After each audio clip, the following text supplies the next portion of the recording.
Now, what is the census? The census is a special time when we count every single person in the country. Do kids and babies count too? Of course, counting everyone in your home helps support your neighborhood by funding schools, hospitals, and more. So complete the census by calling, going online, or returning your form by mail. It's totally private. Visit 2020census.gov and Make your family count! Brought to you by Carnegie Corporation of New York and the Ad Council. Only 4 teams have survived the World League season and advanced to the next round. The high-scoring Orlando Thunder. The defensive-minded European champions from Barcelona.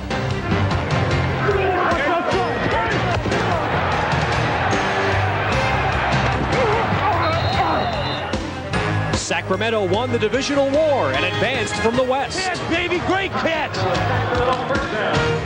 And the only team to have beaten the other 3, the Birmingham Fire.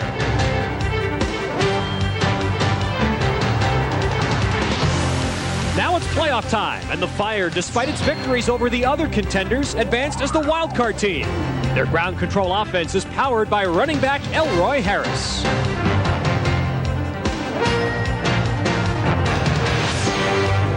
The Thunder enter the playoffs as the league's Eastern Division champions. Their high-powered, wide-open offense is led by quarterback Scott Mitchell, whose future lies with the Miami Dolphins.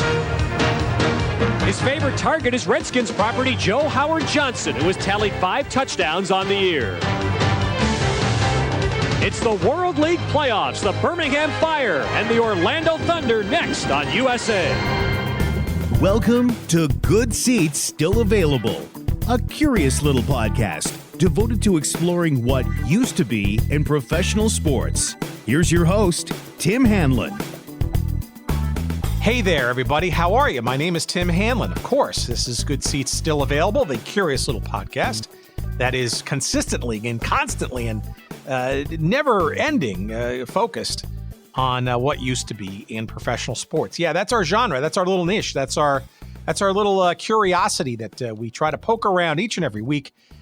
We try to discern the various stories and histories and intrigue around teams and leagues and all those kinds of things in pro sports that, for whatever reasons, are no longer with us. It has been a long journey. We're kind of rounding 3.5 years and then some.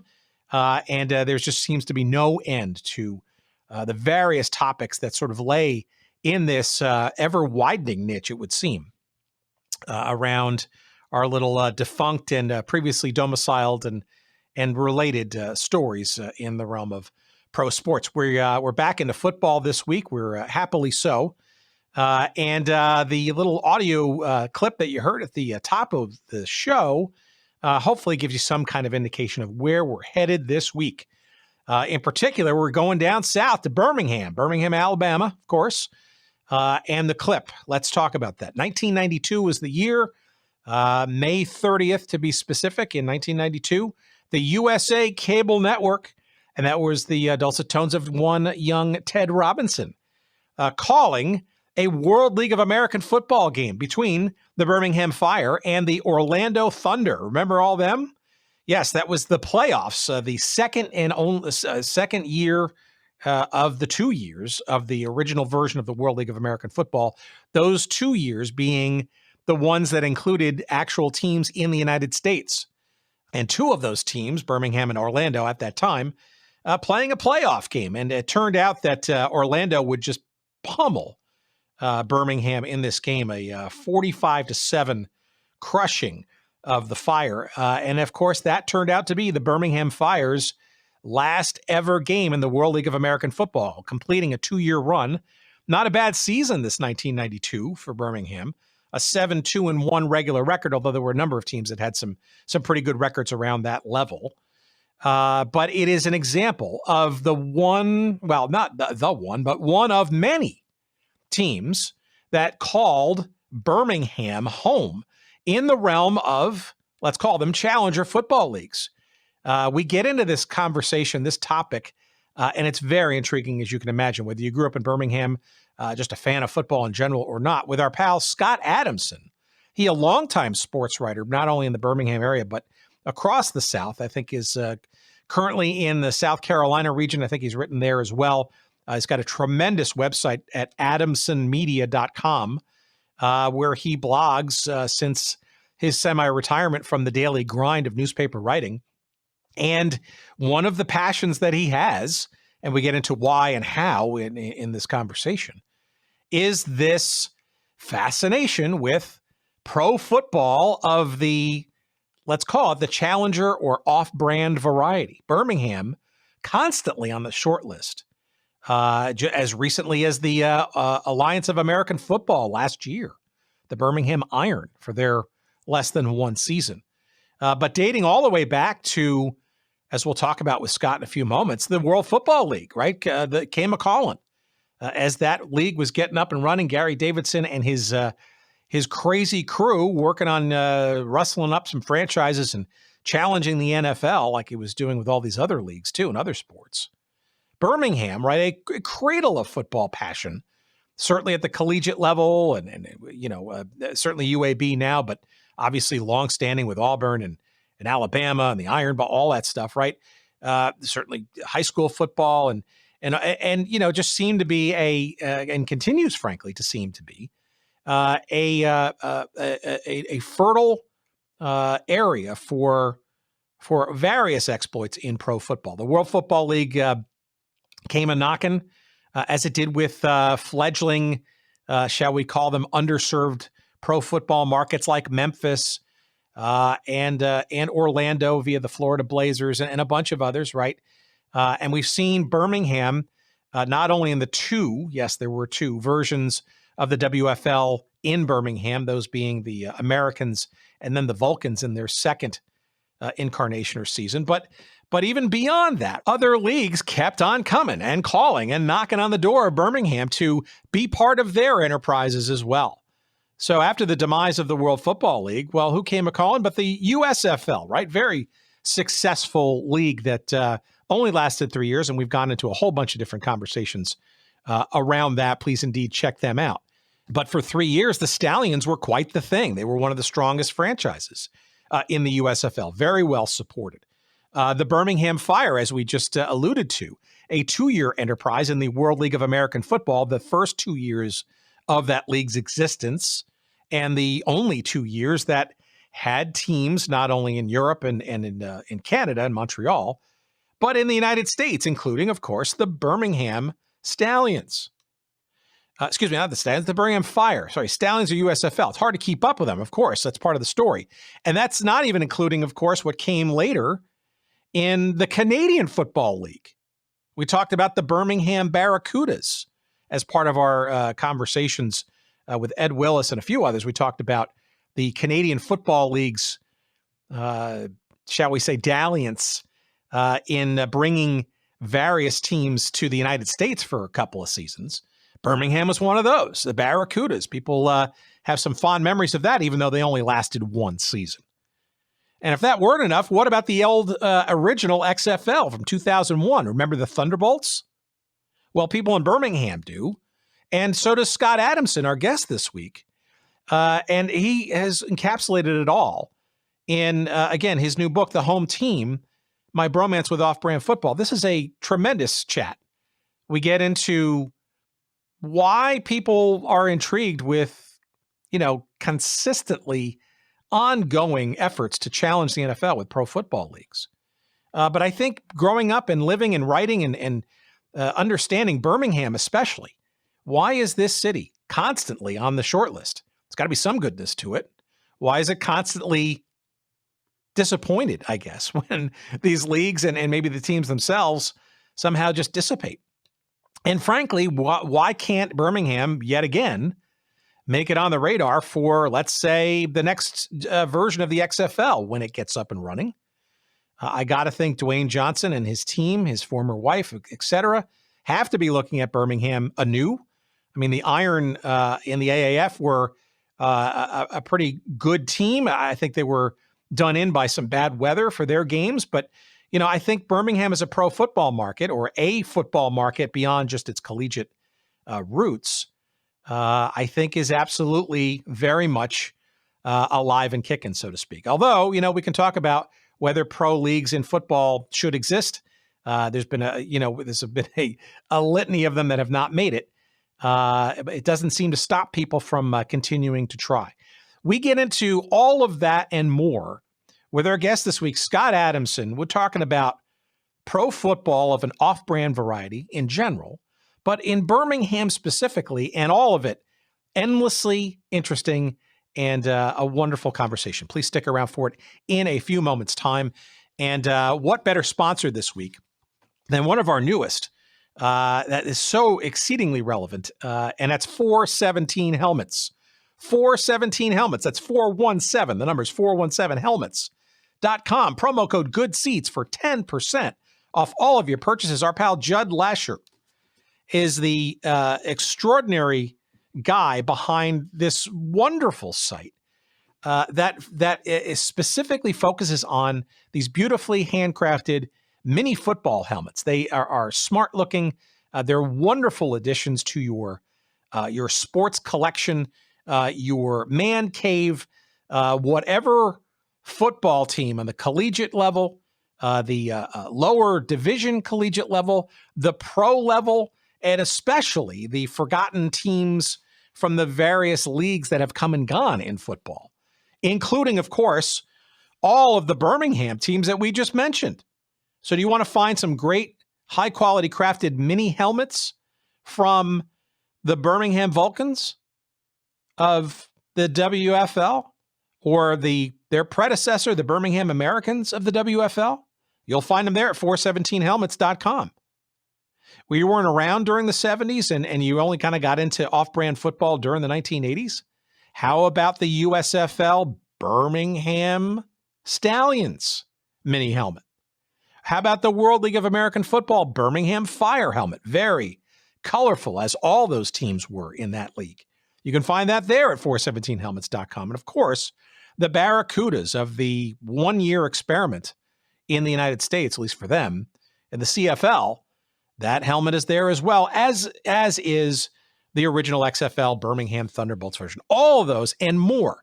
You name the teams, you name the leagues, they're probably there, and you're going to find them all in the highest of quality form at 417helmets.com. Again, 417helmets.com. Use that promo code GOODSEATS and receive, courtesy of Judd and ourselves, 10% off each and every purchase that you make. And again, one last time, 417helmets.com. Thank you, Judd. It's cool stuff, and I highly encourage you to check it out. And the holidays are coming, and what better way to celebrate and your football fandom than by getting a more than a handful of mini helmets from 417helmets.com. Okay, let us move along and let's get into our chat, a fun chat. We get into Birmingham and football and the defunct leagues that comprises the book that's called The Home Team, My Bromance with Off-Brand Football. Here's our chat with Scott Adamson we had just last week. Please, as always, enjoy.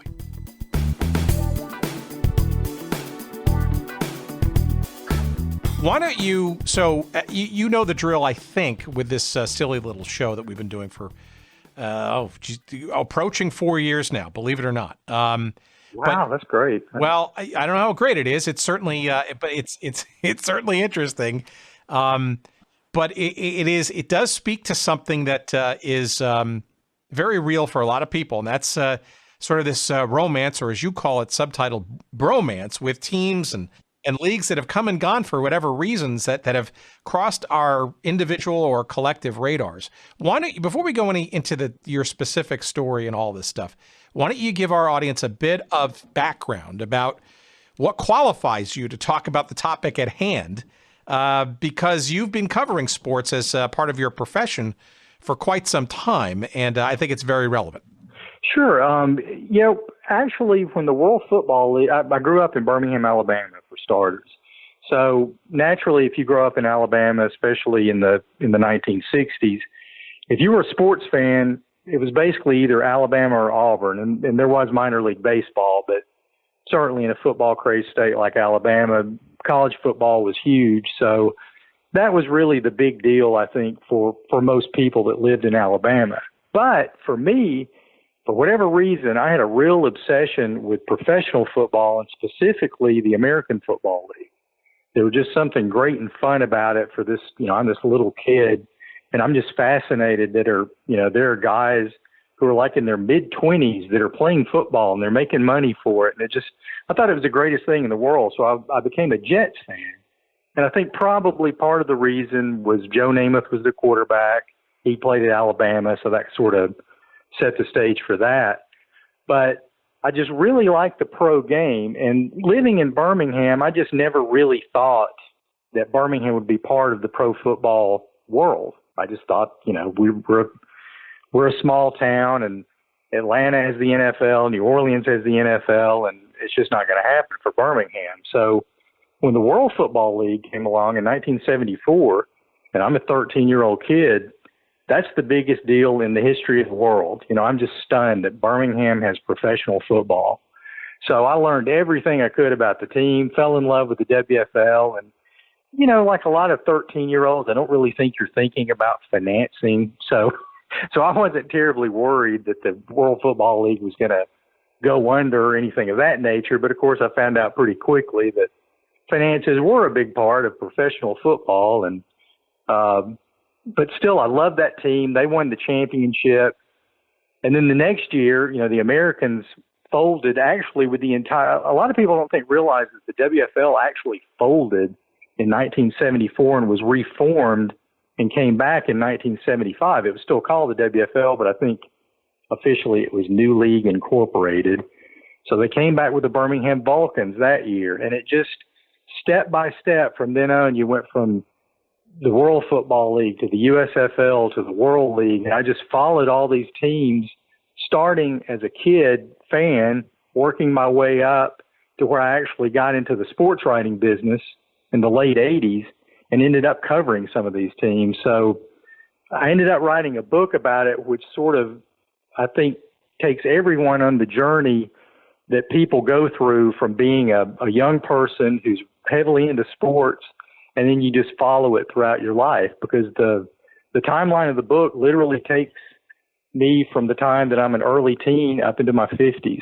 So it was something that I wanted to do, and then finally got a chance to do it when I retired from newspaper work back in 2017. All right, and for the audience, where was that newspaper work? You were in a couple of places, regionally, locally, et cetera. Yeah.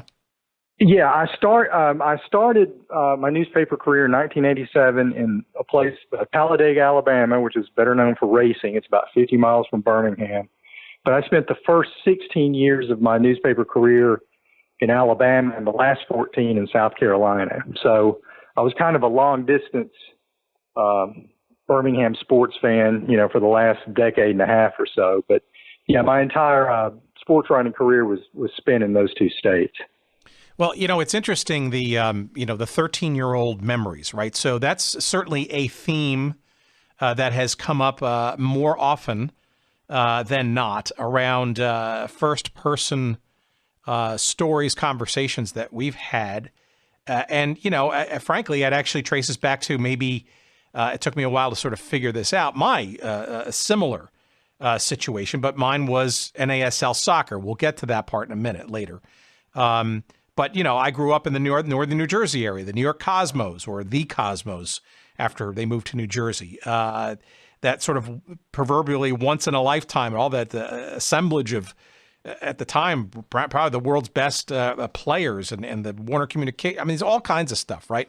But that was around my impressionable time growing up as a sports fan, right? I still was a Giants fan and a Yankees fan and, all the sort of all-American stuff. I even long suffered as a New Jersey Nets fan for whatever reasons. But, right, but it does, there's something about, and again, I'm overgeneralizing, but, these sort of traditional red-blooded American, youth male, and I'm not exclusivizing anybody or any group, right? But there is something about that period of time in one's preteen years, I guess, who, if you're especially male and you're especially interested and or playing or whatever, otherwise aware of sports and the professional versions of that in and around your region, that somehow ingratiates its way into your psyche. Well, that's why I always envied people like yourself who did grow up in major league areas, because you didn't have that in Birmingham. I was always jealous that you could look at Atlanta and there were the Braves in baseball and the Falcons in football and then, the New Orleans with the Saints. But in Birmingham, you didn't have that. So anytime something came to town, even though you knew it wasn't, NFL level or whatever, there was still a certain excitement because you're thinking, okay, this is professional. So maybe, just maybe, this is going to turn into something that's going to be a big deal. And yeah, like you were saying, especially when you're younger, you're a lot more optimistic. You're not cynical about how businesses work. So, for example, when the World Football League came to Birmingham in 1974, I just assumed it was going to be there forever. There was no doubt in my mind. I thought, okay, now we've got the AFL and the NFL have merged, and now we're going to have the WFL, and eventually the WFL and NFL champion will play in, something, the World Series of football or whatever you would call, something beyond the Super Bowl and the World Bowl. And yeah, you get so caught up in it and it becomes such a part of your identity because it's, you're a kid and that's your team and your city and you just have a certain feeling of ownership towards it, or at least I did. All right. Well, we'll get into the football part in a minute, but let's I want to dive in a little bit further on the Birmingham thing because, and I think this is especially true in pro football, given how many challenger leagues there have been, at least since, well, certainly since the 60s, right? And going forward and continues to be, frankly. There are a couple of them still, they're not dead yet, right? Looking at you, XFL 2.0. Right. But the growing up in a major yet not major league, I guess, is maybe the sort of delicate way to sort of put it. City, metropolitan areas such as Birmingham, and there are probably a few others. You probably throw San Antonio in there over time. I think you certainly could put Columbus, Ohio over the years. There's just probably a handful of others. Orlando for many years until fairly recently. This sort of it always, though, right, when these new challenger leagues, right, and I'm sure you didn't realize this until after you sort of got older and could look back with some historical perspective. It always seemed that Birmingham, especially on the football side, but for example, the World Hockey Association, always there on that, hey, here's a fledgling and vibrant market that looks like it could support and is or hungry for possible pro sports. And I got to think, after a number of, shots at the altar, so to speak, the metropolitan area, the sports fans around, got to get sick and tired of it after a while, almost being sort of this go-to, I wouldn't say mark, right? But it becomes an interesting dynamic when teams and leagues come and go looking at Birmingham to start and be part of it, right? And frankly, even with the AAF and the XFL, right? I'm just curious as to, I guess, not having grown up there, what is this pro sports fans' psyche like in the Birmingham metropolitan area, both around the time that you became interested and even now? Well, I think obviously originally with the WFL, people were excited and they thought that it could turn into something. And then when it folded, there was disappointment. And the next big league to come along was the USFL. And I think people still then thought, okay, the USFL is, which it, I love the USFL. I thought it was a fantastic league. And it was, just like the WFL had aspired to be a major league. I think by its third year, especially, the USFL was a major league. It wasn't the NFL, but it certainly wasn't minor league football. I mean, it was excellent football. And so I think the city really, really got behind the Stallions, just like they did the Birmingham Americans and the Birmingham Vulcans. And then it folds. And the next thing to come to town is the World League of American Football. So you think, okay, we'll give it a chance because it's being underwritten by the NFL. I mean, we know that it's not aspiring to be a major league like the WFL or the USFL, but these guys are going to go on and play in the NFL. The NFL is going to fund it. So this is really going to develop legs. And of course, it lasts 2 years in the United States, and it becomes NFL Europe. And I think after that, people in Birmingham started to think, getting back to what you were saying a few minutes ago, like, oh, if another league comes along, they're going to get us and we're going to be in it. It's going to last a year and it's going to fold. And that's basically, what's happened. I mean, with the exception of the CFL and the failed American experiment, every league that has come along has ended up dying, and Birmingham's died along with it. So, now I think the fans in Birmingham who still haven't completely given up, who aren't completely cynical, are thinking, okay, The Rock bought the XFL. We had an XFL team once. Maybe, just maybe, if this comes back in 2021, 2022, or whenever, we'll get a team and maybe we'll support it. But if you kind of look at attendance, especially going back to the last team we had, the Iron and the AAF, attendance was really poor for them. Now, a lot of that had to do with the fact that every game they played, it was just inclement weather. I mean, they just really just bad luck every time they played a game. But beyond that, there just wasn't a lot of buzz. I mean, it was almost like people thought, well, here we go again, and it's fine and it's dandy, but we're not really going to get interested in it because it's probably not going to be here long. And no, it wasn't. I think the league lasted 8 weeks before they folded. So I think now you're dealing with people who are a lot more cynical about it. And while certainly if a team came along, I think at first they would show some interest, I don't think there's nearly that level of excitement that there was back in the 70s and the 80s with the WFL and the USFL. All right, so what is it about football, though, right? Because football obviously, is religion in Alabama and a number of other places, certainly in the South and Texas, et cetera. But obviously a lot of that heritage, a lot of that passion, a lot of that, history, right, is rooted at the collegiate level and arguably even in the high schools level, right? And I guess it's always sort of that, there's a reason, right, why every, fledgling pro league has to at least take a look at Birmingham, because it is such a fertile football mad kind of area, state, region, et cetera. But I guess the question in there is the translation into the pro level, right? I mean, we'll always take a back seat to the Iron Bowl and all the other, the UAB experiment and all, the collegiate and high school level versus supporting a pro team, or does it still have a fighting chance, maybe? No, yeah. I mean, I think college football, regardless, was always going to be number one. I think there was a chance with the Americans because the WFL season started in the middle of July and it ended late November, the championship game, first week in December. And two, they played weeknights. They had a TV game every Thursday night, but the other games were played on Wednesday nights. So, I thought that was pretty good marketing on their part because they weren't competing with the colleges at all. And they did, draw really good crowds for a large period of time. But I think they also, I think everyone in Birmingham knew that if push came to shove, now not me, I would have watched the Americans over Alabama or Auburn easily. But I was in the vast minority there. But I think most football fans in the state of Alabama, if they were Alabama and Auburn, fans, they were going to watch them over any pro football team.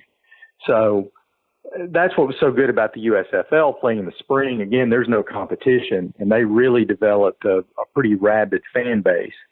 But once you get to that overlap, and the worst example or the best example, depending on how you want to look at it, was the Canadian Football League, because first game they played in Birmingham, they drew nearly 40,000, which, by CFL standards is a pretty good crowd. Absolutely. But the minute the college football season started, attendance plummeted. I mean, and when I say plummeted, I mean Birmingham is drawing like 6,000 and 3,000 fans per game. People just absolutely gave up on it. And their owner at the time was trying to play a lot of games on Sunday, which I think was smart because he thought, okay, we won't compete against Alabama and Auburn. But what he didn't realize, and I guess what I didn't realize either, is a lot of people who did like pro football, they were married to the NFL by then, and they were going to watch the NFL or the CFL, 10 times out of 10. So that was just a real dramatic example of what happens to a team that's not only competing with the college game in the state of Alabama, but then a different style of football competing with a pro game. I mean, they didn't have a chance, and that was heartbreaking for me because I absolutely love the Canadian Football League. Yeah, we've had a couple of great conversations about sort of that experiment, especially the American, endeavor for a couple of years. And obviously it's different. It's a faster game. It's only 3 down. I mean, there's a lot of things going for it, the bigger field and all that kind of stuff. But look, I think that issue of dealing with the NFL and the college game as the summer turns into autumn, right, is actually something that even goes way back to the WFL days. If I'm not mistaken, I think the Americans and maybe even the Vulcans, the two versions, even had to sort of deal with those issues back then too, right? The idea of not playing in direct competition with either of those two if they could help it. Yeah, the second year of the WFL, they tried it a little bit different in the sense that they started the season a little later. They played a couple of exhibition games, and they started the season in August. But they did the thing where they were playing their games on Sunday. So they were competing against the NFL, obviously. But the big problem there, too, is there was no TV contract. So it's not like they were going to make any kind of money competing against the NFL on a network.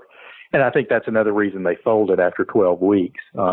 The crowds for the Vulcans were much, much smaller than they were for the Americans, largely for what you just mentioned. All of a sudden it's a lot closer, or it's bleeding into college football season. And on Sundays, it's going head-to-head with the NFL, and that was a losing proposition, especially when the WFL came back that second year and people were already thinking, well, this is a league that's lost so much money last year, and there was no real reason to think it had a fighting chance, and it was almost an upset that they even came back for a second year. So there wasn't any real goodwill for the second season of the World Football League in '75. All right. Well, so tell me the impetus for this book, because it in many respects feels a little bit of a sort of a personal journey and maybe cathartic at that. But it's also, it seems to me, a bit of an admission, right? I call it, for my own personal reasons, an illness or a distortion on reality. But I obviously do say that tongue in cheek, right? But there is a sort of, I don't want to call it perverse fascination, but it's certainly an interesting oddity, right? To latch on to, or maybe it's just simply observational, but I suspect it's not just that, of this sort of curious and unique phenomenon, this dynamic of what you call off-brand football, right? There's a Birmingham component to that, but it's also larger than that. I guess the question in there is why the interest / fascination.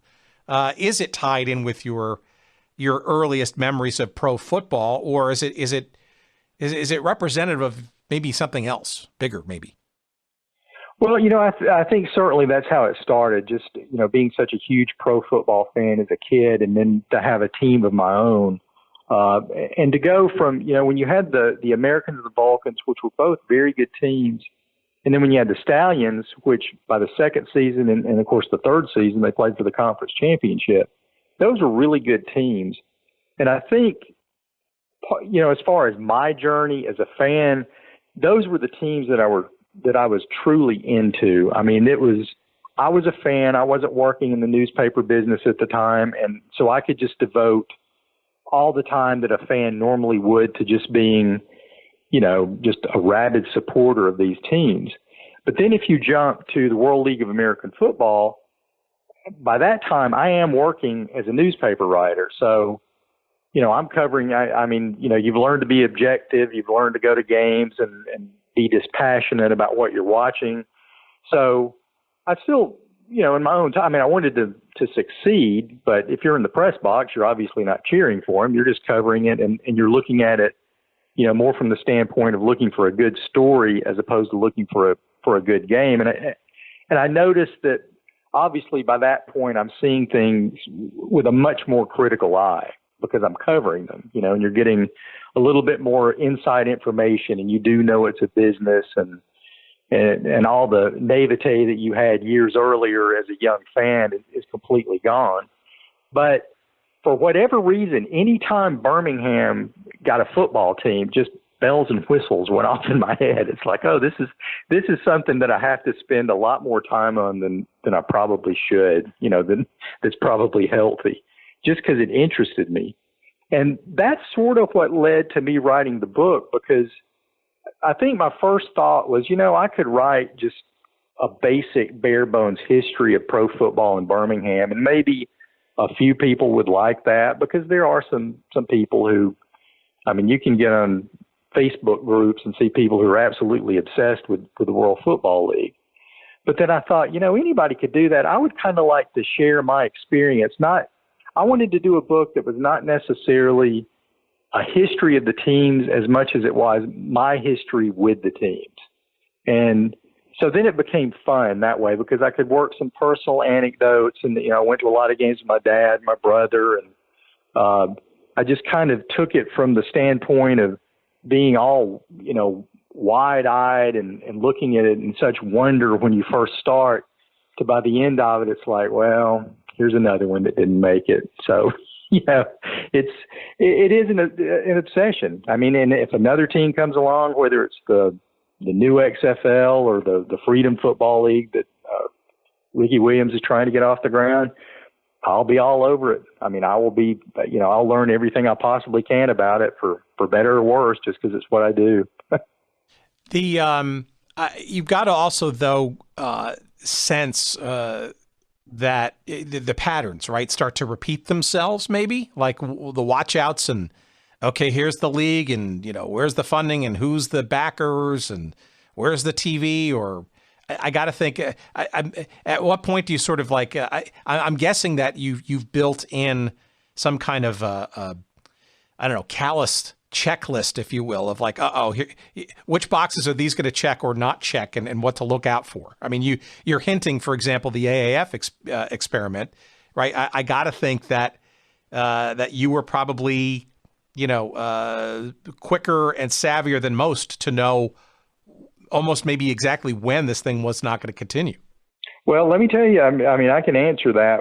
Starting with the XFL in 2001, within 2 weeks of when the team got up and running, I made sure to buy a hat and a T-shirt, because I knew they would be collector's items. And every team that they've had since then, that's the first thing I do. I did that with the Birmingham Iron, bought a hat and a T-shirt, because I knew it wouldn't last. Now, I didn't think it was going to fold after 8 games. I thought it would at least, make it through a season. But I know now when these teams come along, unless they're playing in a league whose acronym is NFL, they're not going to make it. I would love to think there would come a time when a spring football league will actually survive and thrive, but I just don't see it happening. I just don't think the infrastructure is ever going to be there. I don't think they're ever going to make enough money to stay in business long enough to become, sustainable. So, I know going in now, when Birmingham gets a team, or Memphis gets a team, or Orlando, some of these cities that you mentioned, kind of the second tier cities, they're not going to last. So you either have to enjoy it while they last, or just go ahead and kind of make bets with yourself of how long it's going to make it. Because I know before the pandemic, when the XFL started, I was on a radio show, and the guy was asking me, how long do you think the XFL will last? And I know that Vince McMahon had supposedly funded it for 3 years. And I think what I said was it'll make it through 2 full seasons before he realizes that he's never going to make his money back, and then he'll pull the plug. And I just think that's going to happen even with the new XFL. I thought that, from what I saw of the XFL last spring, I thought it was pretty good. It was nice AAA football. I thought they had some innovative rules. But I just don't see how a league like that can make it 3, 5, 7 years. I just don't think it'll be sustained.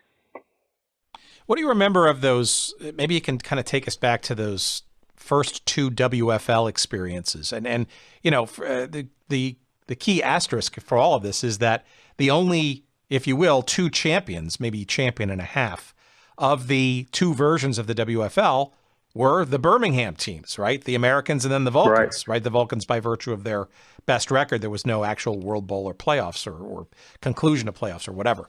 But what do you remember? Is there anything vividly that you remember about sort of how you went about finding out about this team and the game and going to Legion? I mean, what was do you have any remembrances or anything that sort of jogs the memory about sort of that, pristine, exposure to this professional football thing for the first time? Oh, absolutely. And I mentioned a lot of that in the book. When I found out about the World Football League, it was in the winter of 1973. The league was formed, I think, October 2nd, 1973. And this was either like late November or early December. And it was just a newscast. The local sportscast said that Birmingham had been, granted a team in the World Football League. So, I'm talking to my dad going, what in the world's this? This is great. So as soon as I heard that, I started reading the newspapers, to keep track of who was in the league, who founded the league, the other cities and all that. So, I like to think as far as 13-year-olds go, by the time opening night rolled around on July 10th, 1974, I knew just about everything you could possibly know. And I went to that game. Birmingham hosted the Southern California Sun on July 10th, 1974, and I went with my dad and my brother. And I'd been to Legion Field before for college games, but obviously I'd never been to a pro game before. And that whole night, I can still close my eyes and just remember almost everything about it. It's a hot summer night, but you can, smell the hot dogs, and you got the Coke sweating in your hands from those old little, plastic cups. And just, I think the official crowd ended up being like 45,000. They announced that it was over 50, but it was a really big crowd. I think a lot bigger than what people expected. And just the funny thing, I think the coolest first memory I have is when the teams came out on the field for warm-ups. Southern Cal had magenta jerseys and orange pants, and I thought that was the coolest thing in the world. That's about the most 1970s thing you could ever possibly see. And I thought, oh man, this is going to be a great league. They're going to be colorful, and it's going to be wide open, just like the AFL.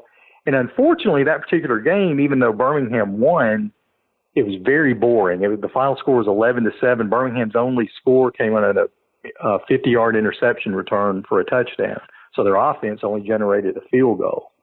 So as far as being a wide open league, that was not a good introduction to that sort of thing. But a couple of weeks later, they hosted Memphis and beat them 58-33, which is still one of the most fun football games I've ever seen in my life. The teams combined for well over 1,000 yards total offense, whole bunch of penalties. It was a real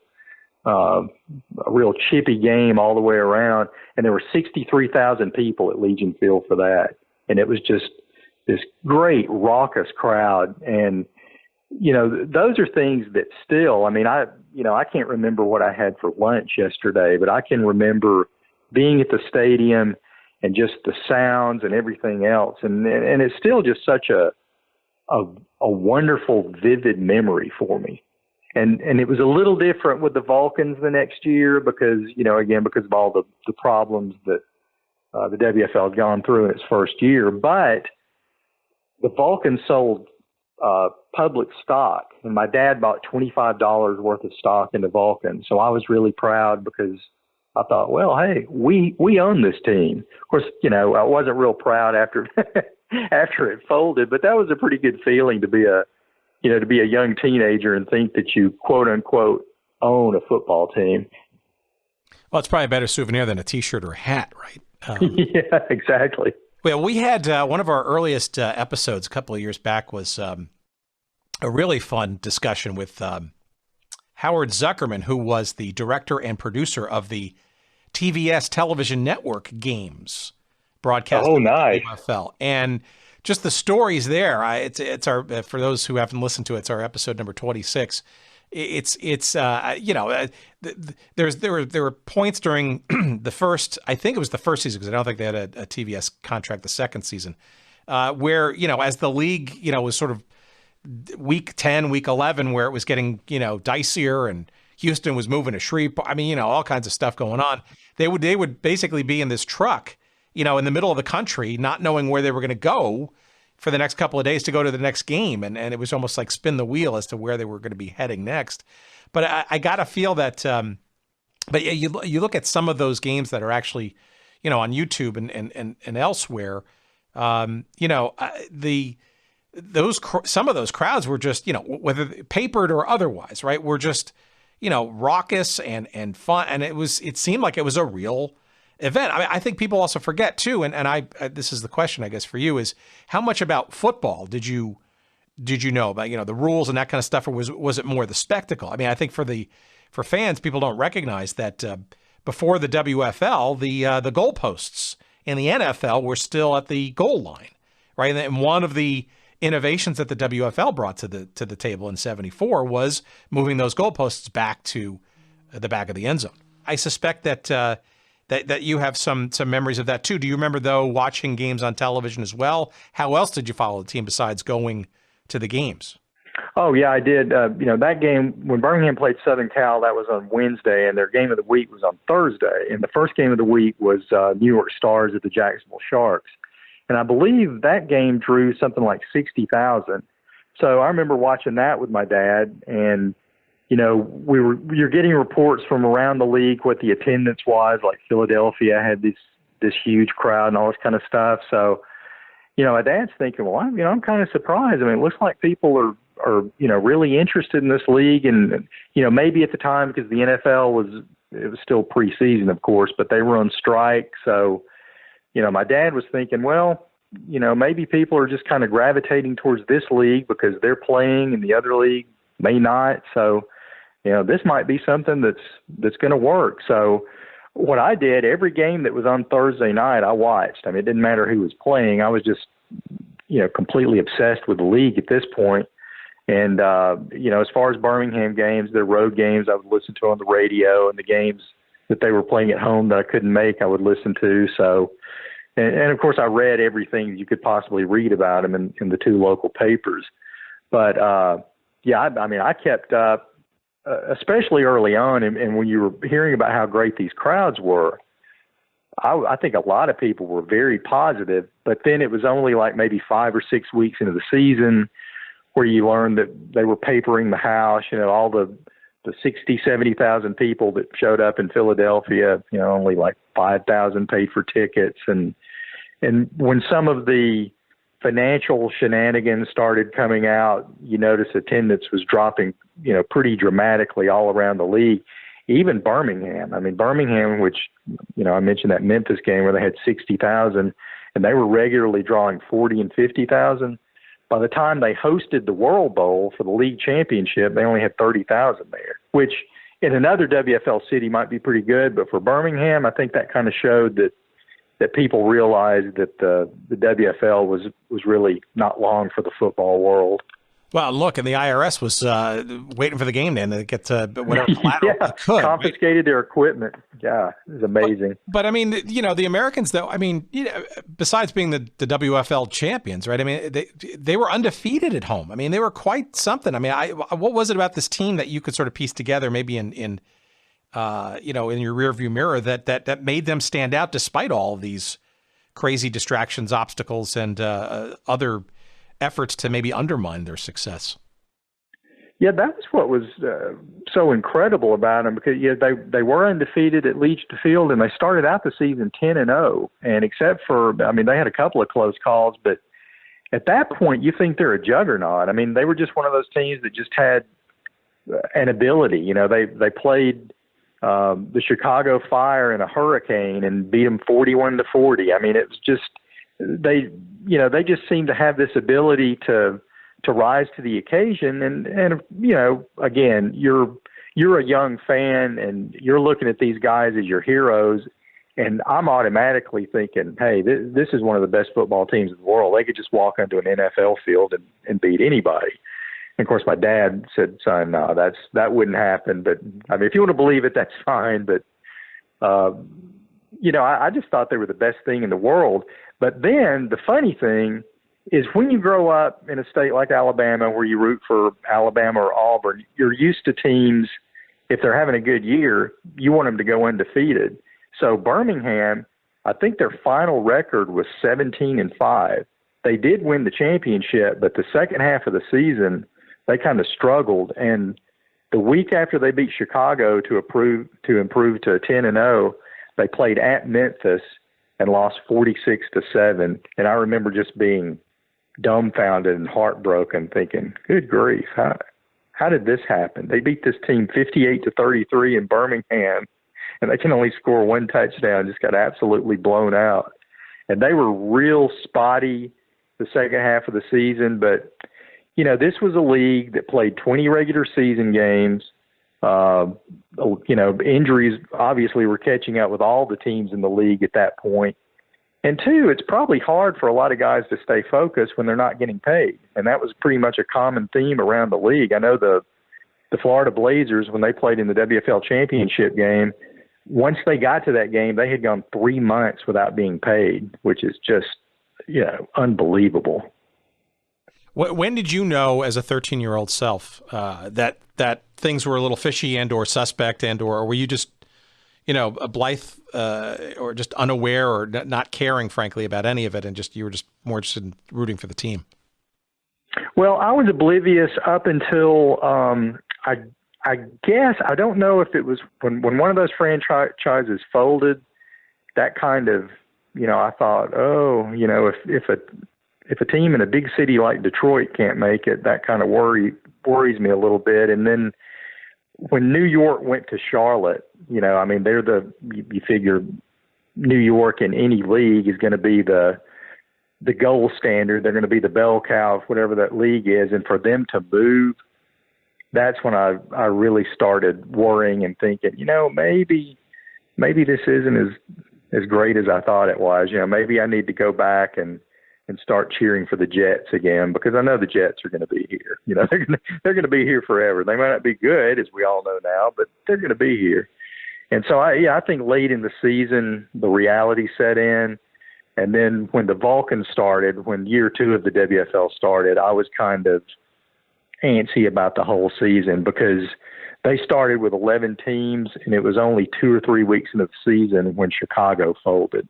And I thought, well, if we're going to have a team fold this early in the season, I don't really have high hopes for it making it, to a third season. And of course, as it turned out, they only made it through 12 games of that second season. Yeah, but that being said, in some respects, it's actually, besides winning the actual World Bowl and the playoffs and stuff, is that there's something to be said for actually having the staying power to stick around for the entire season. We had some great conversations with both, in separate conversations, Upton Bell, who was the guy responsible for bringing the New York Stars to Charlotte to become eventually the Hornets.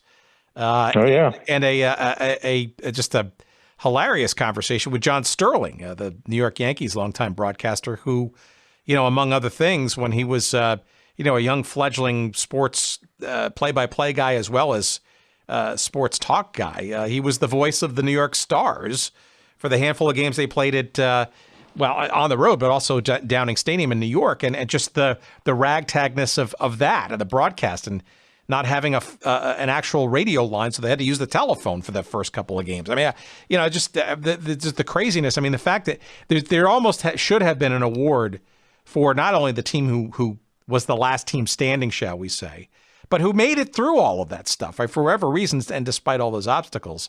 Comical, I guess. It probably wasn't comical at the time.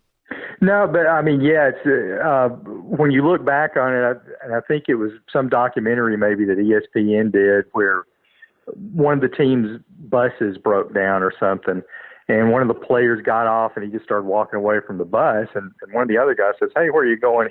He said, "Dude, I used to be on bubblegum cards. I'm not going to stick around for this, Bush League stuff." And he just left the team, right in the middle of a road trip.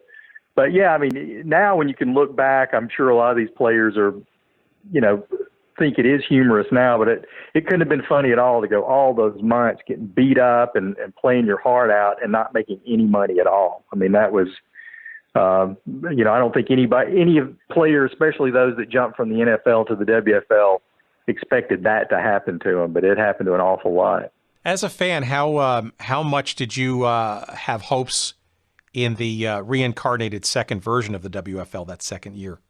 Well, I think the veneer had worn off a little bit, in the sense that I knew it was a business, and I knew that maybe it wasn't the most stable business in the world.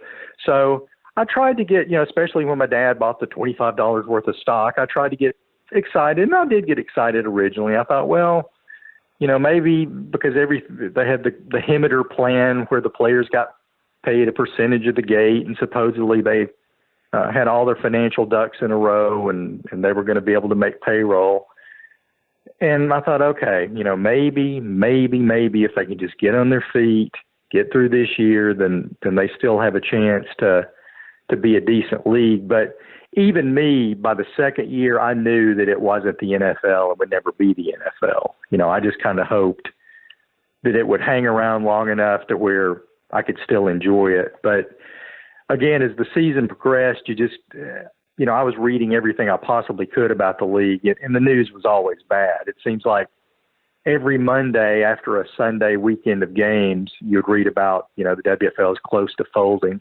So when it finally happened, it didn't surprise me. I mean, I was pretty much braced for it. I wasn't pleased, but I kind of knew it was going to happen. And fortunately, it happened after Birmingham beat Memphis 21-0 to sweep the series against them. And of course, Birmingham and Memphis had a huge rivalry in that league. So you hated to see it end, but at least it ended on a good solid note for Birmingham.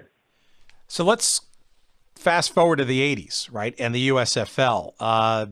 You're a little older, a little wiser, maybe just started getting your, sea legs in terms of maybe what you're going to do for a career and in sports and writing and all that stuff. What was different about the USFL this time, and what got you and or the metro area excited about this? Because it seemed like, I guess, the USFL, to your point, right, pretty solid. Obviously, taking advantage of a spring time period and well-funded at least, and it didn't seem to have those, free ticket shenanigans going on. What was different this time with the Stallions and the USFL in your mind back then and maybe in your retrospective view?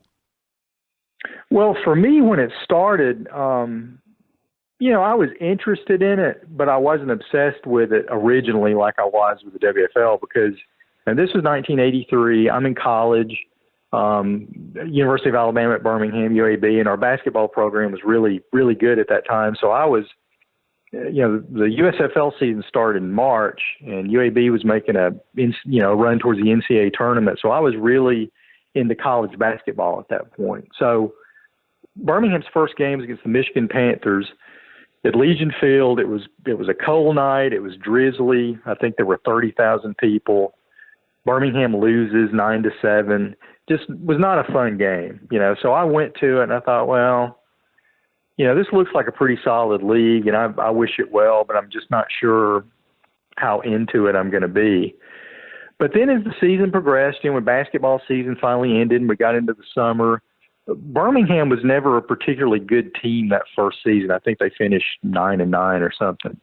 But I was very impressed with the talent in the rest of the league, the players they'd signed, and just, watching really high-quality professional football players, playing in the league. So I thought, well, this is a pretty good league. I hope the Stallions can get better and be competitive, and maybe in 84, I'll give them another shot. I went to maybe 3 games, I guess, in 83. But to start out in 84, they played the New Jersey Generals, with Herschel Walker, Brian Sipe.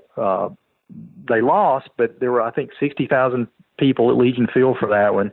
And it really felt like a big-time atmosphere. I mean, I had the feeling, even though at that point in my life I had never been to an NFL game, that's what I imagined an NFL game feeling like. So it was almost, that was the day where I fell in love with the league more than I actually fell in love with the Birmingham Stallions, but that would come. I mean, the Stallions had a good second year, and they were very good in 85. And it got to the point where I knew that this was a very, very good league. And by the end of the third season, I think a team like the Baltimore Stars, which they were basically the best team in the league for most of the league's history, I think they could have been an 8-8 team in the NFL. I mean, I'm not saying they would make the playoffs or anything like that, but I think they were good enough to where they could have been competitive in the NFL. So I really loved what it was. I liked the fact that since I was a big NFL fan, that I could watch high-quality football year-round. I thought it was perfect. I thought, not really getting to the inside of the financials of it, I thought this is smart business because you got TV contracts, you don't have to compete with the NFL. But what I never thought, and this is what you mentioned earlier, you have the perspective of 30 years later. I mean, eventually there was going to be some sort of bidding war. I mean, there already was, but if they tried, to make a go of it in the spring, I just don't think they could have ended up outbidding the NFL. They would have had to have, I think, dropped down to more of a triple-A level and maybe develop some sort of relationship with the NFL. I mean, I'd like to think that's not the case. I would love to think that had they not, done the fall thing, that they would still exist and be a great league. But I just, you're dealing with 50 professional football teams, and the NFL, they kind of already litigated that with the merger with the AFL and just competing with them over time. I just didn't think, would ever work. And then the whole fall thing where they were going to have 8 teams in 1986. And even if they'd won the lawsuit, I just don't think that would have, well, they did win the lawsuit, but even if they'd gotten substantial money from the lawsuit, I just don't think they would have survived. So that was disappointing. When I found out they were going to the fall, I thought, well, that'll be the end of the USFL. So here's another one that'll break my heart. What was I remind me if where the Birmingham ownership was in the battle royale between Donald Trump and his troops and John Bassett and his troops, sort of on the sort of to go fall or not go fall. Were they? Which camp were they in? Do you know? I think Birmingham was still in the spring camp because I think they knew if you went to the fall, kind of like what we talked about earlier, you're going to be competing against Alabama and Auburn. And I think they liked the fact that they had developed a very good following, especially in 84 and 85. And it just made more financial sense for them. And I think they also thought that, okay, this whole fall thing is really not about actually establishing a fall season. It's about creating a limited merger. And I think Birmingham knew that if there was a limited merger, they wouldn't be part of it. So, yeah, I think they wanted to stay in the spring, and they were, one of the better franchises attendance-wise. I mean, I know being out there when it's 95 degrees on a summer day and loving it just because it was good quality football. And I think they didn't want to risk what would have happened if they had, played their game, because they actually even had a 1986 schedule when they were, before they disbanded, and they had a game like on Christmas Day. They had a few games on Saturday, which would have, competed directly with Alabama and Auburn. It just wouldn't have worked. It would have been a disaster for them if they tried to play in the fall. All right, let's then round the corner here and get into the 90s, because this is also around the time where you're getting paid for a living to cover sports, and some of it even in the Birmingham area, and some of these teams that through the 90s, right, including all the way up to 2001, you had 3 franchises with unique sort of circumstances and situations. I mean, you alluded to them before. The fire of the World League of American Football. There are interesting scenarios there. The Barracudas, part of the CFL American exploration experiment, I guess you could call it. And then, in 2001, this, I don't even know if it was football, right? And you look back at it, the original version of the XFL, Birmingham, once again, showing itself as being a football town. But I don't know, people perhaps thinking that, I don't know, Birmingham is either a mark or just, rubes, just waiting to be, they'll take anything, pro football. What's the dynamic of all of these that maybe in your professional lens for the first time? I'm guessing the jaded radar is much more sharp and well-tuned to these things. Yeah, it was. Now, admittedly, with the World League, considering it was basically an NFL farm league, I thought, okay, this has a chance. And it just depends on if fans are going to be okay with watching minor league football in the spring, because that's what it is. I mean, they're not pretending to try to go after the best players. I mean, what their entire purpose is to get players ready to play in the NFL. So I thought, okay, maybe if they do this right, they've got a shot. This international thing, I knew that just with travel and everything, that seemed kind of clunky, especially the first season. But I thought, if the NFL's funding it, they've got all the money they need, so they can make it work. But my main issue was not the fact that it was AAA football, but from the standpoint of the Birmingham Fire, the team I was covering, they were boring. I mean, it was just boring football. The first game they played the season opener was against Montreal at Legion Field, and they had over 50,000. I mean, great crowd. And Birmingham lost 20-5. They generate a field goal and a safety. And just throughout that season, they just had a terrible offense. And they were just, at this point, covering a game, it's no big deal. I mean, you're going to write a story regardless of what the score is, so that's not an issue. But when I would step back and think, okay, as a fan, what do I think of this? And as a fan, I didn't think much of it. It just bored me. And whereas when you had the WFL and the USFL, if there was a TV game and I was off or whatever, I would be watching one of those games. That wasn't the case with the World League. I mean, I just basically stayed away from it because I didn't really care anything about it.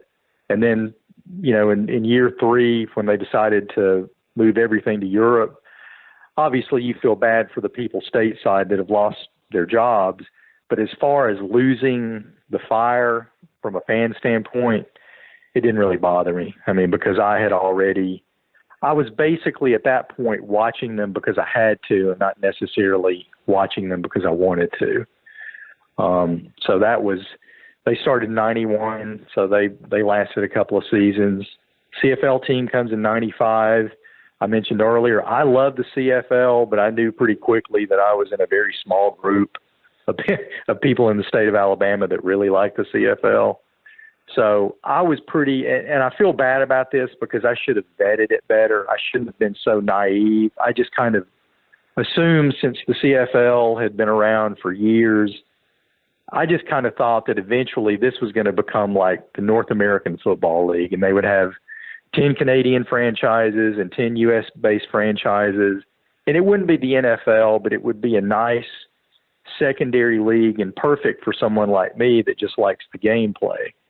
But as I mentioned, that whole season was just a disaster. Birmingham was a decent team. They made the playoffs. They got destroyed in the first round, but they had some exciting games and played some pretty good football, but people didn't care. So when you're at Legion Field and you look around and you see that there's only 5,000-6,000 people there, you pretty much know that they're not going to be around. And as a matter of fact, their owner, he was saying like midway through the season that if the crowds didn't pick up, he was going to move the team. So I think most people had bailed on him anyway at that point. But by then I think they thought, okay, if you want to move them because, we don't want to watch them anyway.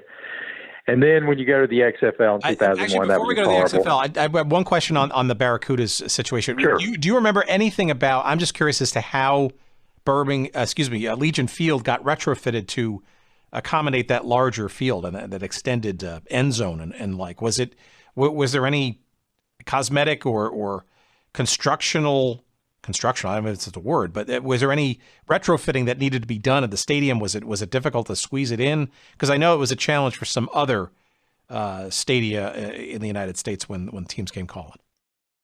Yeah, it was almost like baseball parks with different dimensions of the outfield because Birmingham, the width of the field, 65 yards, they didn't have an issue with, but they did have an issue with end zones. And it seems like, I don't have it in front of me, but it seems like the end zones at Legion Field were only like 15 yards deep instead of 20. I mean, it didn't actually meet CFL specs, but that was just, I guess, they decided, well, if you can't do it, you can't do it. We can't, because there was concrete, so they weren't going to knock that out at Legion Field and take seats away from games involving, Alabama or whatever. See, that part was weird. Yeah, that part's really interesting to me, right? Because the compromise is made to get a team into a particular city, despite and making accommodations, if you will. I guess on one level it's inventive, not unlike baseball, different parks and whatever. But football is a gridiron, and supposedly supposed to be uniform regardless of where you go, right? CFL or otherwise. Well, and that's what bothered me, because that was another charm for me of the CFL. I love the 20-yard end zone. I love the fact that you could throw a deep pass from the 5-yard line, on a 20-yard end zone, and to have it 13 yards or whatever it was, I can't remember the specs now. It was odd for me. I mean, once the game started, I didn't really think about it, but I always thought, well, what happens if they get into a playoff, if they get to host a playoff game against a team that's played on a regulation field the whole year, and that's part of their offense, and now all of a sudden, they call a 15-yard pass from the 2-yard line, and they only have a 13-yard end zone to work with. I thought that was odd, but that was, one of those things that I got over pretty quickly, because I was just so thrilled that Birmingham had a team in the CFL, which was a league I loved. But again, stupid me, I just assumed that this was going to be a team that was going to last because it was in a stable league. But I didn't realize that the whole American experiment was as unstable as it was. All right. And then tell me about this XFL 2001 version. At what point did you know that this was not going to be, I don't know, even football perhaps, or did it take a game or two? Well, no, it just, the big problem I had, I mean, they sort of rushed it to market in terms, they had I think a training camp in Orlando, and then like 3 weeks later, teams are playing games. So teams didn't even get really in game shape until the season was almost over. It was only a 10-game season anyway. But the first game at Legion Field, Birmingham played Memphis. It was just, it was football. It played by football rules, but there was so much WWE-style crap going on around it. It was just a real turnoff for me. They had the big screens out where you had the wrestlers would come out and basically diss the NFL. The NFL's made up of a bunch of candies. I'm thinking, really?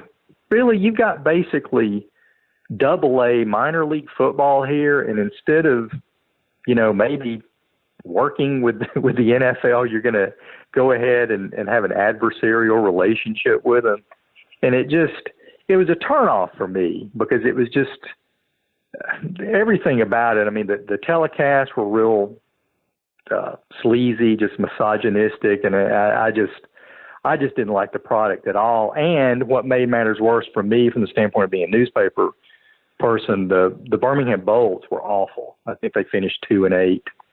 And that was they drew well the first game. I think they had 38,000, something like that.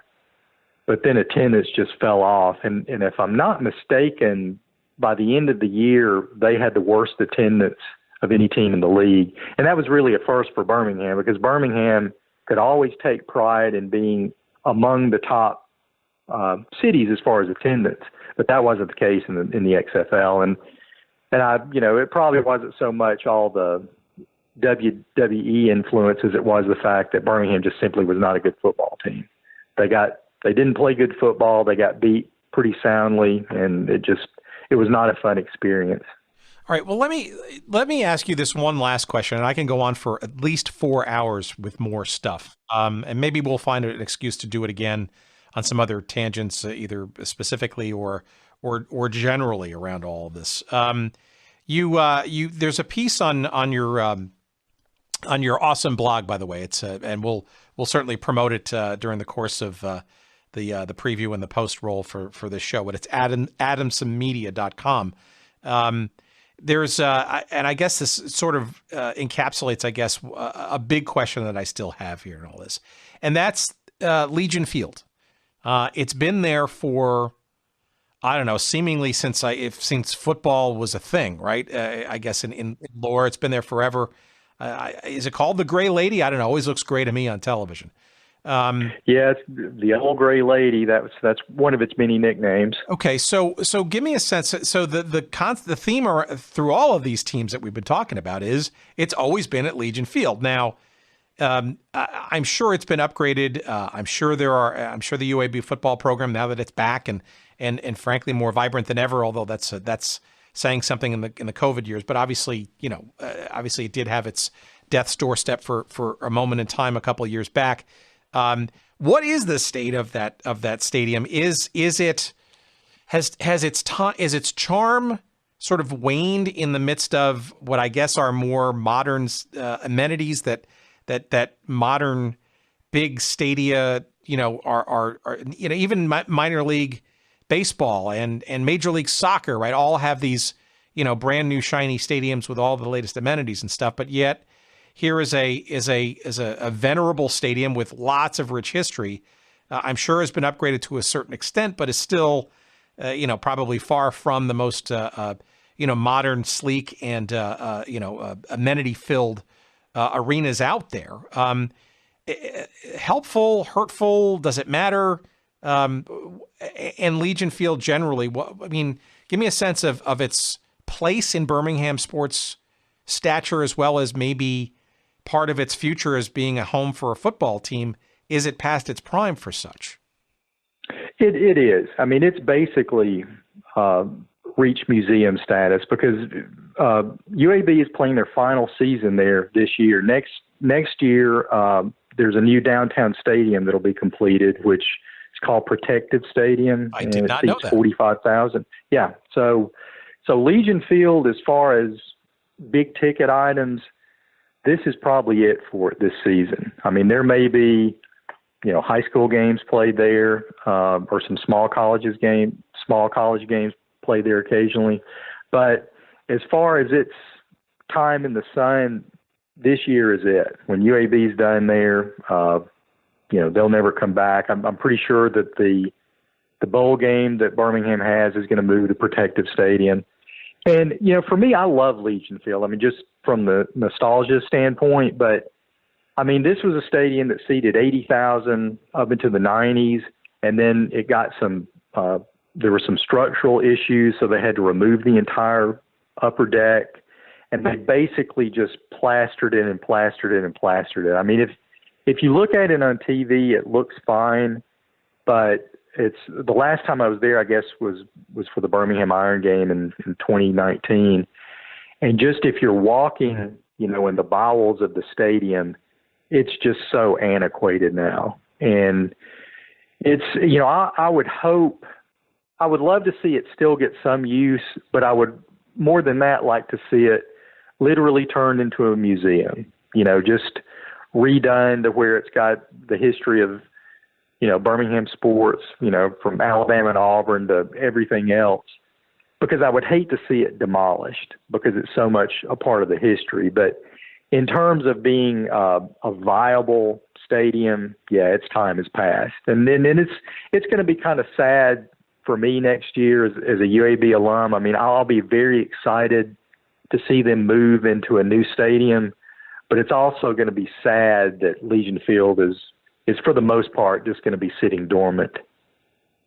Do we know if the Birmingham Bowl, I guess now it's this year, supposedly all the bowl games are going to still go on. Okay, that's another issue for another day. We could talk about that in the weeks to come. We'll see. But I guess it's called now officially the Ticket Smarter Birmingham Bowl. Is it one last swan song in the venerable old stadium, or is that actually going to be the first of the new? No, that'll be the swan song for Legion Field, because I believe the target date for Progressive or Protective Stadium rather is like late August 2021. So UAB will be I guess there could be a high school game there, but I'm assuming UAB will probably be the first game to be played at that stadium. But yeah, I think the last major, if you want to count that bowl as major, I guess the last major event to be played at Legion Field will be that bowl game. So maybe there's a silver lining then here. So let's maybe end where we kind of started. So you talk about the Birmingham Iron and the ill-fated AAF, and we've had a couple of interesting conversations about that. I'd love to get Charlie Ebersol at some point once he's over all of this. It may take a little bit more time. But do you think then, and assuming things come together, a reconstituted XFL might give another or a completely new and separate look to Birmingham, especially now that there's a brand new stadium in the mix? I think it would make perfect sense if you looked at what the original XFL did, because they kind of mixed in major markets, mid markets like Birmingham and Memphis. But in the rebooted version, they were all major markets. I think the only non-NFL cities were, or the only non-NFL city maybe was St. Louis, which of course was a very recent NFL city. But it seems like they were targeting, NFL markets. So I'm not really sure what's going to change, with the new ownership group. I mean, I don't know if they want to try to reboot the 8 franchises it's not a franchise, it's a single entity league, but I don't know if they're going to try to reboot the 8 teams that played this year or what their plan is. But getting back to what sort of the theme of what we've talked about the whole night, if they do decide to go to a second tier market, you always have to think that Birmingham and Memphis are going to be right there at the top. And I do think that would be helpful to know that they would be playing in a 45,000 seat stadium, which even if you draw 15 or 20,000 people, that's going to look a lot better in a 45,000 seat stadium than 72,000 seat Legion Field. So, yeah, I mean, I think anytime a league comes along and they're going to move beyond just major markets, Birmingham is still going to get a look just because of its history. Yeah, and I think Major League Soccer has either consciously or unwittingly sort of created, a more reasonable, arena footprint expectation, right? Even to the point where it became the place for the DC team in the XFL, right? It was 22,000 seats, a lot easier to fill and a lot more intimate, if you will. And, arguably this new stadium in Birmingham would sort of fit that bill, obviously a little bit larger. But, remember, right? St. Louis in the second version of the XFL was arguably the most successful, or certainly they didn't even get to their last game where they were going to sell, I think, 40,000 seats for that game. That was their next home game. And if memory serves, the AAF, I mean, San Antonio, itself not a pro football city itself, was doing quite well at the gate and was arguably the most supported team on that front. So, there's also a little bit of, Lucy with the football with Charlie Brown here, right? And exactly. I wonder too, I mean, I guess there's all that history comes back down to this point, right? Does a Birmingham want another go at a professional football kind of thing? I mean, will it always be sort of this curiosity and this appetite and this, of course, Birmingham is the biggest and strongest market without an NFL or without a professional football team and will always be on that short list? Or is there a point at where it's no mas? Yeah, I honestly believe now, and again, most of it is just me, being an older guy who's seen all these teams, but I do think it has waned. And I think a lot of it is not just the fact that Birmingham has had so many teams and so many different leagues that's failed, but I think maybe just generally football. I'm not sure football is America's passion like it once was. But beyond that, I mean, you can get up on Saturday morning in the fall starting at 11 a.m. and literally watch football past midnight. You got all the football you want on Sunday, Monday night football, Thursday night football. There's a bunch of football packed into 6 months. Too much, right? And then when you get, I mean, you can't watch all of it. And then if you do, you're crazed to try and watch all of it. But then, like, for me now, even as much as I love the USFL and watched a few XFL games because, again, I like the rules and whatever, I'm kind of fatigued. I mean, after the Super Bowl, I really don't mind taking a break from football. I don't mind concentrating on basketball and getting ready for baseball. And a weird thing for me, one of my new kinks that started a couple of years ago is Major League Rugby. That's kind of something that I've started enjoying in the spring. So if there's an XFL game versus a Major League Rugby game, probably 9 times out of 10, I'm going to watch an MLR game, which the me of 20 years ago would have slapped the me of now for even suggesting something like that. But, my tastes have changed. I don't know if maybe it is football fatigue, or maybe it's just I've finally accepted that sports have seasons for, there's a reason for it. And maybe it's just good to kind of step back after the first Sunday in February and not worry about football again until August. Yeah, and we've certainly been sort of around some of the other issues extant in and around football, right? The health issues and the CTR and we're not even talking about COVID and what a large gathering of fans looks like in the years to come. But yeah, and it's also too. There's also, frankly, just a wellspring of I would call them alternate sports anymore, right? I mean, it doesn't take much to get a league off the ground, cable television, whatever. I mean, there's lots of different. You're mentioning rugby. There's clearly a whole bunch of other efforts with Premier League lacrosse, right? There's all kinds of things, and it's kind of the best of times and the maybe the worst of times because there's just so much to choose from. I don't know. Maybe there's also a reset, frankly, as we try to navigate through and see what the other end of this COVID-19 thing looks like. I think it's really going to reset a lot of people's business models and perhaps even expectations about what "quote unquote" pro sports looks like, especially the in-person component of it. And I think, frankly, there's nobody. I think a lot of people think the mighty NFL is impervious to this. But as we record this today, right, the first 2 teams are already starting to self-quarantine in the NFL as some of the first positivities actually start to come to that league too. And you throw in all the other stuff that the NFL has been dealing with in terms of the way some previous players have been experiencing health issues and all of that. I don't know. It just seems to me that every sport, football included, is going to have to rethink and reset a bit. I was even arguing that, prior to all this starting, I mean, Major League Soccer, I'm the biggest soccer fan you're going to find. But 30 teams, maybe going on 32 and I mean, how much, right?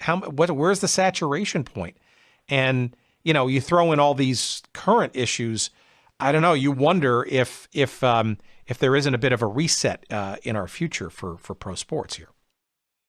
Yeah, that's what obviously we have no idea, but yeah, I was thinking the same thing. I mean, what's attendance going to be like in the future? I know me personally, I mean, it's going to be a long time before I'm going to have any desire to get into a stadium again. I mean, that's just me, but I mean, I think there are a lot of people that are going to approach this in different ways, and when the world begins again, so to speak, it's going to be really interesting, it's just going to be odd to see what it's going to be like, because I don't think it's going to be the same. I mean, I'd like to think that you could close your eyes and a year from now everything's back to normal, but I think that's being naive. I don't think it will be. And you're right. I mean, it's going to be a reset, and what's going to happen then? How is everything going to shake out because of so many different sports, so many different things going on? Something's going to have to fall to the wayside, and what is that something going to be? All right, time to promote. Tell our audience how we can follow you, read you, and then, of course, specifically the book. Okay, it's adamsonmedia.com. That's where I have all my short stuff, mostly columns, a little humor, mostly sports, and Twitter at AdamsonSL. And basically on Twitter, I just promote my columns and do stupid stuff. And the name of the book is The Home Team, My Bromance with Off-Brand Football. It's published through Burnaby Books. You can also get it through Amazon or Barnes & Noble. So I think, obviously it is kind of niche in the sense that it's related to Birmingham, but I think it is relatable for anyone who's lived in cities who've looked up and seen these teams and leagues come and go. I think it's pretty relatable there. No, I need to correct you. This is not niche. This is mainstream for this show and for our listeners. And you will be pleasantly surprised at how many other folks out there just find all this stuff fascinating. Whether, I don't think it's Birmingham specific. You may feel it is, and I think, frankly, a lot of the story necessarily is, but it's actually a bigger story, right? And some of the themes that we've talked about, right? I think it's great. I encourage our listeners to buy copies early and often. And I guess I'll leave you with this one last question. As I see on your website, there's some great NASL soccer stuff there on your walls. And I got to think there's some other perhaps books or projects beyond your blog writing that maybe you have sort of in your internal chute for future endeavors. Or am I projecting? No, you're not. You're absolutely right. I'm actually working with a soccer coach right now. I'm helping write his autobiography. It's Preston Goldfarb, who he started the soccer program at Birmingham Southern College, and he's kind of a legend in the Southeast as far as being a real soccer patron. So I'm working with him right now. It's basically his book. I'm just helping him with it, but it's being a big soccer nerd like I am, it's just thrilling to hear all these insider stories, dating back from his college days as a coach. And he also coached in the USISL, the Birmingham Grasshoppers. And that was one of the first quote unquote local soccer teams that I followed. So that's kind of a labor of love for me to just help him with that. It's just a good chance for me to get a lot of inside info on soccer, which as much as I love Birmingham pro football, I really, really love soccer. So any chance I have to write about it, I jump on that opportunity.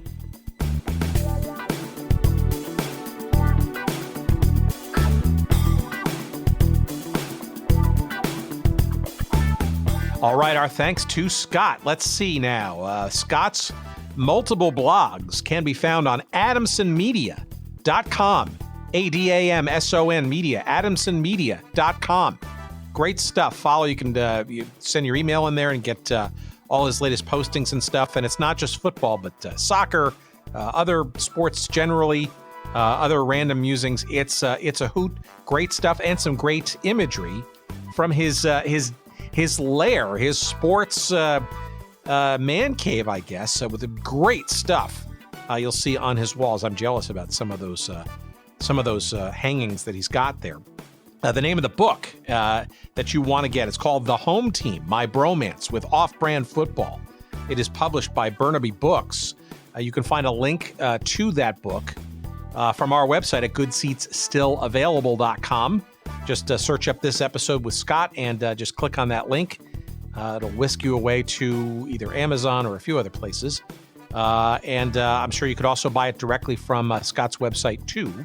Sure he'd appreciate that. And you can follow him on Twitter at Adamson S as in Sam L. Adamson SL on Twitter. So multiple ways to follow Scott, multiple ways to follow us. goodseatsstillavailable.com, our website, of course. All the episodes from current and past available for you to stream, to download, to do whatever. Follow us, of course, or subscribe to us. That's the easiest way. Why not? On your favorite podcatcher. We're just about on every one known to man and woman. Just search up Good Seats Still Available and just add us to your subscription list. Why not? How about a few 5-star reviews? Why not? While you're at it, we'd appreciate that too. Let's see. You can follow us on social media. On Twitter, you'll find us at Good Seats Still. On Instagram, you'll find us at Good Seats Still Available. And of course, on Facebook, there's a little page devoted to us there as well. Send us some email, why don't you? Directly, go ahead. hello@goodseatsstillavailable.com. And let's see, you can also join our email newsletter. We send it out each weekend to kind of give you a head start on what each episode is going to be. Just search up that little box there on our website and just enter in your little email address, and we will add you to the party, to the list. Our thanks, of course, to Jerry Payne. Thank you very much for your help, sir, as always. Jerry Payne, Audio Excellence. And thank you, kind listener, for giving us a little hour or so of your time. And we appreciate your listening, your support.